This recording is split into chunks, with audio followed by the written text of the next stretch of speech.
కథా సమయం బాలలు.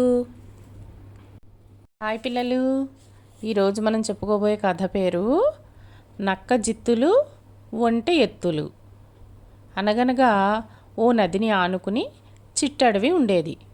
ఆ వనంలోని ఒంటెతో అన్ని జంతువులు స్నేహంగా ఉండేవి.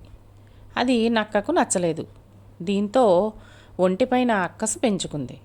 ఓ రోజు ఒంటె దగ్గరికి వెళ్ళి, మిత్రమా, మన అడవిలో నా బోటి జీవులకు సరైన ఆహారం దొరకడం లేదు.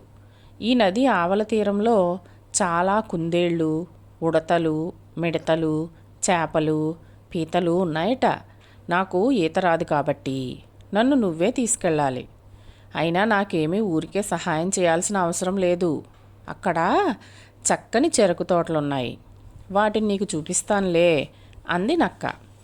ఒంటె సరేనని దాన్ని తన వీపుపైన ఎక్కించుకుని నది అవతల తీరానికి తీసుకెళ్ళింది.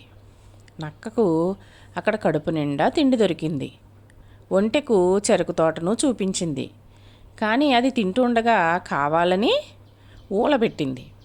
అది విన్న రైతులు ఒంటెను కర్రలతో చితకబాదారు. అతి కష్టం మీద తప్పించుకుని నది ఒడ్డు వరకు పారిపోయి వచ్చింది అది. అప్పటికే అక్కడ నక్క సిద్ధంగా ఉంది.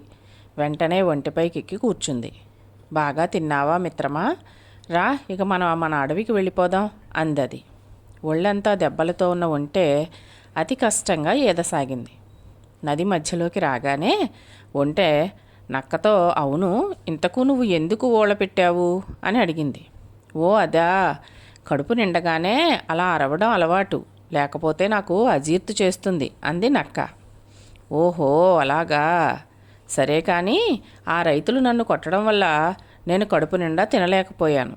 సరిగా తిననప్పుడు నీళ్లలో పల్టీలు కొట్టడం నాకు అలవాటు, లేకపోతే నాకు మైకం వస్తుంది అంది ఒంటె. అమ్మో, ఇప్పుడు నువ్వు పల్టీలు కొడితే ఎలా, నేను మునిగిపోతాను. అసలే నాకు ఈత కూడా రాదు అంది నక్క. అయ్యో, కానీ నేనేం చేయలేను అంది ఒంటె. అప్పటికీ కానీ నక్కకు బుద్ధి రాలేదు. వెంటనే క్షమాపణలు అడగాలనుకుంది. కానీ ఈలోపే ఒంటె పల్టీలు కొట్టడంతో నక్క నదీ ప్రవాహంలో కొట్టుకుపోయి మునిగిపోయింది. బాగుంది కదా. ఇది ఈనాడు ఆదివారం పుస్తకంలో పిల్లల కోసం వచ్చిన కథ అన్నమాట.